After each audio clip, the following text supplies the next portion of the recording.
Quinto,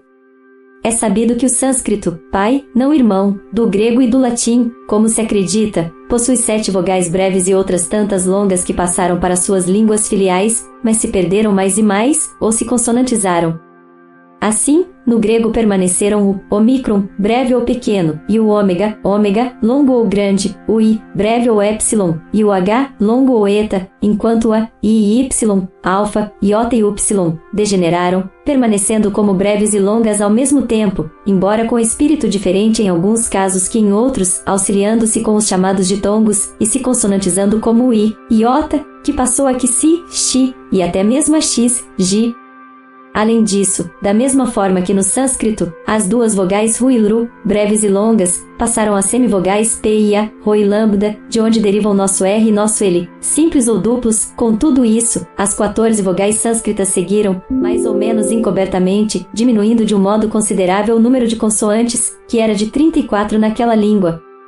Com essas observações preliminares, torna-se notório que a religião hindu, como a religião latina, a greco-romana primitiva de Lana ou Luna e a primitiva de Yaô, depois degenerada no fálico geovático ou de Oev, a pequena do Tão-Tim, ou King, etc., não são senão facetas de uma única religião ou sabedoria originária, a religião natural ou dos Rinas, o jainismo ou mais propriamente cainismo, conforme as exegeses que fizemos no comentário do capítulo 1, tomo 4 desta biblioteca. Sexto, em todas as religiões fundamentais, também se nota a peculiaridade de que a dupla veja suas duas letras separadas por uma terceira, que, ora é o H, ou eta, como já vimos, ora é a segunda letra do alfabeto, B, ou beta, dando lugar, em um caso, a toda sorte de desinências, femininas ou aquáticas, e, no outro, a conceitos masculinos de apaternidade. Assim, o primeiro ataba que encontramos é o Abazeus, ou seja, Júpiter, Ioptar, Ioive, não o ancião dos dias ou Pai Supremo, mas a primeira emanação ou Sefirot cabalístico, Insof, Aenus, Eneas, Jana ou Jano sempre.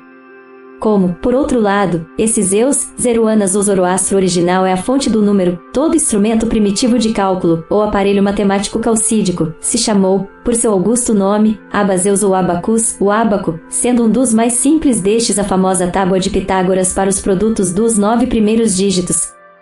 Daqui as maravilhas que se leem acerca dos ábacos nas enciclopédias, começando pelo Tratado de Álgebra Almuchabala, escrito por Leonardo de Pisa, Fibonacci, quando, já iniciado, regressou do Oriente, e no qual os ábacos se conjugam com seus respectivos planetas talvez desde os tempos da própria Atlântida, quando não se sonhasse sequer em trocar, como os pagãos dos últimos tempos, os deuses números planetários pelos deuses homens dos diversos impérios nos quais o grande império Atlântice descompôs. Os Abantes, filhos do perspicaz Linciu, último ou 12º rei zodiacal de Argos, e de Hipermnestra, e entre os quais se conta o Parsi iniciado Parsifal ou Perseu, sendo até 6 os gregos divinizados neste último nome, não são também senão os primitivos homens arcádio-caldeus, Iliônidos, Jaínos, etc., pois com 100 outros nomes Rinas podem ser designados, cantados como heróis incomparáveis em Hesíodo, Homero, Heródoto e outros muitos autores clássicos. Todos, de fato, eram orgivos ou arios lunisolares primitivos e todos, como tais Rinas, custodiavam o áureo velo da religião primitiva quando foram roubados com suas naves os helenos ou selenos, isto é, os homens lunares posteriores. Dzan ou Ka era outro característico nome patronímico dos Abantes, que os credencia igualmente como Rinas. E como tais Ginas aparecem em toda parte, por exemplo, os Abangas da Nigéria e das Filipinas, os Abanquis guaranis, os Abanas mauritanos, Astures e galegos, os Abanos da Colômbia, os Abanta de Livadia, com seu templo de Apolo junto ao Parnaso, Abânticos, povos ansolares da ilha de Negroponte, da Eubeia, da Fócida e da Galha Cisalpina. Por outro lado, abanto ainda é uma palavra do léxico popular espanhol para designar o milhano ou gavião, em contraposição ao corvo, e, em sentido figurado, a pessoa impetuosa e poderosa que arrasa tudo que se opõe ao seu caminho, traço característico dos heróis, e abatas em grego designavam o inacessível, o inatingível Rina, em memória da inescalável mole egípcia que teria servido, dizem os dicionários, como túmulo de Osíris, ou seja, em suma, a montanha ou pirâmide iniciática lugar do temido touro ou vaca baltos, a conhecida vaca pentápoda hindu, em honra da qual, talvez os primitivos bascos tenham dado nome à montanha de Trianos ou Trianas, Bilbao, mencionada como a mais rica por Ptolomeu. Abasabantis também é o nome de um grande iniciado que teve estátua no templo de Delfos, é o cisne de Diomedes, filho de Poseidon, e o produtor do frenesi sibilino ou mântico, depois confundido com a epilepsia, e de Aretusa acalarentina, Marta, etc., como vimos, um centauro, rival de Quiron o instrutor, outro herói Rina companheiro de Enéas, um rei e uma montanha da Armênia, um sábio tio de Maomé, um nome patronímico dos Chás ou Czares da Pérsia, um célebre rapsodo troiano, etc. Abascantes, enfim, é uma palavra grega que bem poderia derivar dos acádios ou bascos ocidentais dessas regiões, pois, segundo consta nas enciclopédias, vem do verbo bascem, fascinação, sedução, magia má, idia, partícula privativa, com o que volta a baila o famoso Busgosa Basrem de toda a nossa costa cantábrica, de gentes do outro mundo. Introdução. O zafiro ou abas coxa, azul de lago, é outro nome bem estranho entre os do Quichua, porque reflete em sua cor azul escura a alta espiritualidade rina ou celeste, que também é a cor da atmosfera nas grandes alturas. Quem é, verdadeiramente, o que com tais coincidências a não se sente assombrado? Verdadeiramente, ainda não começamos a soletrar na língua do ocultismo. Sétimo. Por fim, entre as inúmeras palavras rinas que saltam por toda parte ao abrir um dicionário, temos as palavras acra e agra, também dignas de atenção especial, porque envolvem a eterna contraposição do masculino e do feminino, expressos, respectivamente, por suas sílabas ac e ag, uma vez que a terminação raiz é comum, e já sabemos, por outro lado, o que significa em relação a ela. Acra significa altura em celta, grego, latim, árabe, etc. Por isso, desde as comeadas floridas em que culmina apoteoticamente a planta, até a cidadela inexpugnável que lá de cima parecia proteger a cidade de seus flancos e planície, como o pai a família ou a ave aos seus filhotes, tudo era acros e agra, e os próprios comércios dessas cidadelas, com tudo que se referia ao mistério dos pitres ou pais, costumava se encerrar em emblemas, acrósticos ou hieróglifos, porque acros acra equivalia a ponta, a altura, promontório, algo excelsamente áspero. Forte, em suma, já que, como disse nosso poeta, por tais asperezas se caminha da imortalidade ao alto assento. Assim, no Acra da Ególida, dominando o horizonte azul do arquipélago de maneira que ainda se vê as construções ciclópicas da Península Calcídica, erguia-se orgulhoso um dos templos rinas mais antigos, o de Junusera, e promontórios de igual nome foram os de Carmania, sobre o lago Meutis, o de Arcania no Orontes, o típico da Arábia, o próximo a Antioquia na Mesopotâmia, com 3 grandes cidades a seus pés, o de São João de Arce e o célebre de Brindisi na Magna Grécia, em frente às costas gregas. O Acra Bataneia da Idumeia e o entre Neápolis e Jericó, assim como o Acraf da primitiva Pérsia junto ao Cáspio, com os terraços e observatório que séculos mais tarde Aba II, o Grande, criou, e nossa própria Acraleuca mediterrânea, hoje Peníscola, não são senão lembranças sagradas do primitivo culto samaritano das alturas solares hindus, meta a qual não se chegava nem se chega senão depois de ter apurado os 4 períodos do ascetismo iniciático que se chamam Akramas, ou seja, escalada física, intelectual e espiritual da altura.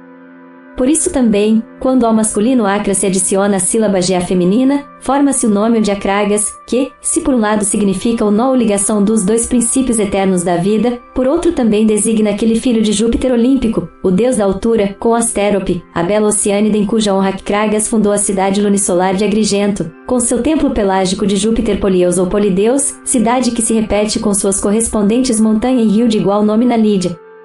Eubeia, Etólia e Trácia, e que teve suas gêmeas ciclópicas na célebre Selinunte Tauromenium na Sicília, as dos Volscos, Hérnicos, Eques e demais aborígenes do centro da Itália, chamadas Norba, destruída como tantas outras coisas análogas, inclusive livros sibilinos, por Sila, o aristocrata romano louco, Prenesce, célebre na sublevação de Mário, o jovem, contra o assassino de seu pai, e mais ainda pelos atos necromantes de seus templos ainda lembrados como sortes prenestinas, Tusculum,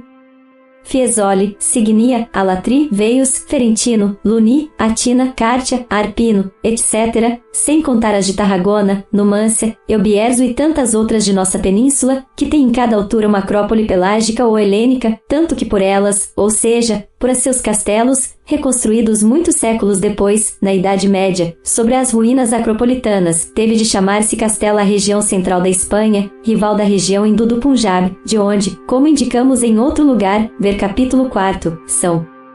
seguramente originárias, devido à invasão celta ou cauca de cerca de 5.000 anos atrás, quando a raça solar vinda da Ariana lançou sobre seus ombros de Hércules a terrível tarefa de civilizar, dirigir e salvar os degenerados povos que haviam caído na mais abjeta barbárie após as últimas catástrofes atlantes. Acrício, por fim, como outra das variantes de Acra, é também o nome do filho de Júpiter e pai de Laertes, ou seja, avô de Ulisses Hércules e bisavô de Telêmaco, na genealogia épica grega. Também é o nome daquele Acrício, rei de Argos, que como descendente de Danau, filho de Júpiter e de Ocaleia, variante de Leda, a princesa Oca, a companheira eterna do consagrado Cisne, viveu em eterna luta com seu irmão preto, o obscuro, o negro, ainda no ventre de sua mãe, pois eram gêmeos, como os respectivos heróis do eterno mito do dia e da noite, chave astronômica, do radiante e do latente, chave física, do reto e do curvo, chave geométrica, do positivo e do negativo, chave numérica, do invasor e do invadido, chave histórica, dos ácidos e das bases, chave química, e do masculino com o feminino, chave fisiológica, que vemos igualmente no Esaú Jacó dos hebreus, no Pólux Castor dos gregos, ou no Rômulo e Remo romanos, etc., etc. Depois da palavra Acra, chegamos a de Agra, ou melhor, Aga, sua gêmea, começando por registrar que a letra CE ou A, forte, gutural masculina, tem sua contraparte no GE, doce, gutural ou de segundo grau, ou feminina, e assim, à semelhança do que vimos com Acra, Aga e Agra servem de típica radical a tudo que é inferior, relativo ao aqua ou contraposto e feminino. Por isso, há dezenas de rios e cidades Aga na Sibéria, Etiópia, Egito, Nigéria, Argélia, Turquia, Brasil, etc., e Aga significa senhor da cidade, líder em turco.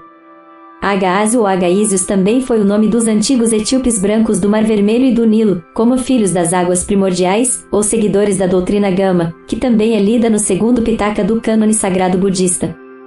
Mas as concordâncias filológicas não param por aí, como o leitor verá se tiver a paciência necessária para isso.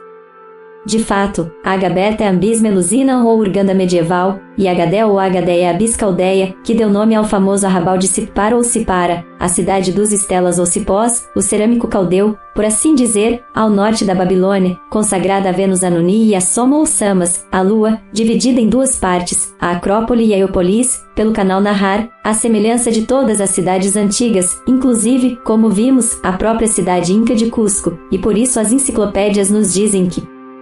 são conhecidos diversos epítetos de Agadã anteriores ao primeiro Império Caldeu, todos, acrescentamos, nomes solares, tais como Zatraganizariu, a cidade imperial de Ganesha, como diria um budista, ou a Agama Arcana e as Agama Shastras dos Védicos Upanishad, a pátria do velho Sargão, famosa por sua biblioteca, que alcançou pelo menos até o século VII antes da nossa era, e cujos tijolos cuneiformes ainda são no Museu Britânico à desesperação dos eruditos, tudo de acordo com a etimologia grega.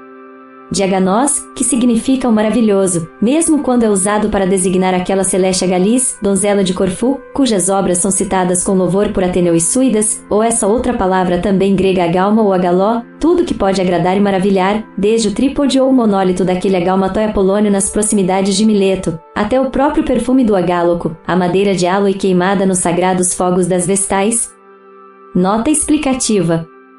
A mitologia completa a fábula de Arizio Preio, dizendo que Acrício, desde Tirinto, culto solar pelásgico, e Preto, desde Argos, culto lunar heleno, se disputaram o cetro, vencendo este último, embora comumente por fins de deturpação da religião primitiva seja dito que aquele venceu, o que também é verdadeiro na chave cosmogônica em que a noite insondável ou divindade abstrata é substituída pela manifestação ou dia. Em seguida, o mito continua com sua filha Danae trancada na Torre de Bronze, onde, fecundada pela chuva de ouro de Júpiter, nasce o herói Perseu, também lançado ao mar como vimos com todos os Moisés, e milagrosamente salvo. Fim da nota explicativa. Só os nomes dos deuses Aga ou lunares preencheriam um capítulo. Assim, temos a autoridade religiosa lunar de Aga Euarana, literalmente a magia do fogo produzido pelo Arani, ou pela rotação da madeira dura sobre o buraco da macia, que não a puríssima do raio de sol que acende o fogo sagrado ao incidir sobre a gema ou lente do sumo oficiante, e seus agalegas ou procedimentos mágicos que hoje ainda dão nome a umas ilhotas do Oceano Índico. Temos também a Gameda, feiticeira lunar, irmã do Sol, que, rival de Circe, compunha nefastos brevagens para transformar em bois os homens que caíam sob seus sensuais feitiços, os bois daquele estábulo de Algias, rei de Élida, seu pai, cuja limpeza ou purificação foi um dos 12 grandes trabalhos de Hércules, a maneira como se lê na Teogonia de Hesíodo, na Ilíada de Homero e em 100 passagens de nossas tradições de Blanca Flor e das Parcas de As Mil e Uma Noites. Outra tradição, ao fazê-la esposa de Amulio Romano, nos revela claramente em que consistiu o destronamento de Numitor da lenda de Roma. Temos igualmente Agamedes, o greco-asiático, filho de Estinfalo, ou seja, daquele monstro lunar que em uma lagoa mantinha aves negras do mal com carne humana, até que Hércules acabou com eles também em outro trabalho heróico, e Agamedes, filho de Ergino ou Hercínio, tenebrosidade da selva, rei do Orco e irmão do Cíclope Trofonio, por cuja gruta Nibelunga já vimos Telêmaco penetrar, fechando com uma pedra enorme, a cúbica ou iniciática, as entradas ao tesouro do rei de Listrix em Beócia, o tesouro troiano de Troia, também morto por Hércules. Vem também à nossa mente Agamenon, ou Mnemon, personagem de linhagem egípcia, filho de outro Nibelungo, de Atreu, o riquíssimo rei de Micenas, Tirinto e Argos, bisneto do atormentado Tântalo e irmão de Menelau de Esparta, ao lado de quem se refugiou fugindo de Tieste, e cujos tesouros, simbolizados em Helena ou Selena, a religião lunar, foram logo roubados por Paris, dando origem à célebre Guerra de Troia e a toda a trama complicada do sacrifício de Ifigênia, dos furores de Orestes, dos crimes de Egisto e das leviandades de Clitemnestra. Contamos, enfim, com os Agag, nome genérico lunar dos bíblicos Amalecitas, Agapita, um dos nomes com os quais Ama, ou Anuma, o deus macaco aliado de Rama no Mahabharata, aparece no bíblico caldeu livro de Esther, ou Ustara, a estrela Parsi, Agakamaluyati, o velho da montanha do Líbano, iniciador dos fundadores do templo nos mistérios lunares que possuíam Lagaleias, pseudônimo de um célebre gramático alexandrino do século XI de nossa era, da escola de Aristófanes de Bizâncio e comentador dos muitos mistérios lunares que se leem em Hesíodo e Homero sob véu histórico, Agão e Amok, divindade peruana equivalente ao Pachacamac Inca, e como ele sem templo nem culto, Agapenor, filho de Anseu e rei Arcádio de Tageia, que assistiu ao cerco de Troia e participou do Ancolar da Harmonia, Dom Celeste que erroneamente se diz ter-lhe sido funesto, Agaptolemo ou Ptolomeu, um dos 50 filhos do Egito, ou grande iniciado, ao modo de Triptoleno, o inventor do arado, que casou com a Danai de Girena ou Sirena, Lagares, demônio da lua, Lagashtia, o célebre Brahmani dos Puranas, filho de Mitra ou Varuna e da ninfa Urvazi, fogo inferior ou lunar, personificação por sua vez do fogo de Agni Vashista, sua mãe, que transmitiu a seus sacerdotes eremitas, depois de vencer aos Rakshasas ou titãs de Lanka, Ceilão, e aos Vindias ou Lêmures hindus, e cujo protótipo espanhol, por ter derrubado o Monte Vindia, é Avoel Cacerros, o da lenda de Joanilo Euoso, Conf. Teosof, e, página 225. Agaton, o Daimon Bom, Argivo, construtor do Templo de Delfos e implantador de seus mistérios aprendidos de seu mestre Xenodoro, o Homem Solar, Lagatik, espírito lunar ou do mal, contrário ao bem, ou Jainhar, o Gina dos Ovas ou Véus Mascarados e aos quais são oferecidos sacrifícios humanos, Lagatilio, o mais lunar dos epítetos de Plutão, Lagatino, pseudônimo de um grande médico espartano, discípulo de Atenodoro no século I, fundador da escola teosófica dos pneumáticos ou espiritualistas, e dos episintéticos, ou comparadores das religiões e das ciências, entre cujos discípulos se contaram Heródoto, Teodoro, Arquígenes e muitos sábios romanos, entre os quais produziu grande revolução espiritual, Agation, gênio da meia-noite, em forma, ora de homem, ora de besta, e cujos talismãs têm uma meia-lua em sua extremidade inferior, Lagatirno, filho de Éolo, ou seja, espírito negro das nuvens, com reino na Gatíria da Sicília, Agatirso, os Pictos, de Virgílio, germânicos citas e sármatas, filhos das necromantes amazonas, e conhecidos pelos nomes lunares de Indatirsus, Tesagetas, Marsus, etc., Aganice, rei iniciador da Tessália, que predizia os eclipses, Lagaladia, ninfa de Ptolomeu Filopator, dizem, mas mais a sua Helena ou Nume, segundo as que se atribuem necromanticamente aos adeptos, e que não são senão símbolos não humanos de seu celeste espírito, segundo essa divindade benfeitora que se chamou Agatodemon ou espírito das águas do Cal, a Agaton, abnegado filho do troiano Príamo, Lagavéia, a belíssima filha de Cadmo, Ladão, o Cadmon cabalístico, e de Harmonia ou Cosmos, que desempenha papel tão importante nas origens lunares das bacanais e também nas iniciáticas tragédias de Ésquilo. E não falemos dos nomes Aga, com ou sem adições de cidades, lagos ou rios, porque seria interminável. Basta dizer que em apenas uma enciclopédia como a Espasa podemos contar quase uma centena, espalhados por todo o planeta, como tudo que faz referência à religião primitiva, e transcendendo de tal modo ao seu origem lunar do Penjab ou da Rajutana, que até alcança esses instrumentos primitivos lunares chamados de gaita, a gajar, a flauta, a gada, a guitarra e o violoncelo turco, a galikmen ou a galquema, com o que podemos chegar a estabelecer, por último, o nexo com duas palavras augustas na tradição e na história, as 9 Agânipes ou musas do Helicon, o Monte Solar, de Beócia, como divinas inspiradoras da arte das lendas parsis, aramaicas, hebraicas, árabes, etc., chamadas Agadas. Agadas ou sagadas são, entre os rabinos, a parte mais essencial do Talmud, ensinamento das sagas, sibilas, pitonisas ou profetisas, a bem dizer, ao lado das alacas na Misná, ou parte estritamente dogmática e legal, mas, na realidade, como filhas diretas, embora de mil modos profanadas, das primitivas tradições rinas ou solares que já os antigos bardos de todos os países históricos cantavam sem entendê-las, como diz Roto Bryce, e que serviram de base inspiradora absolutamente para todas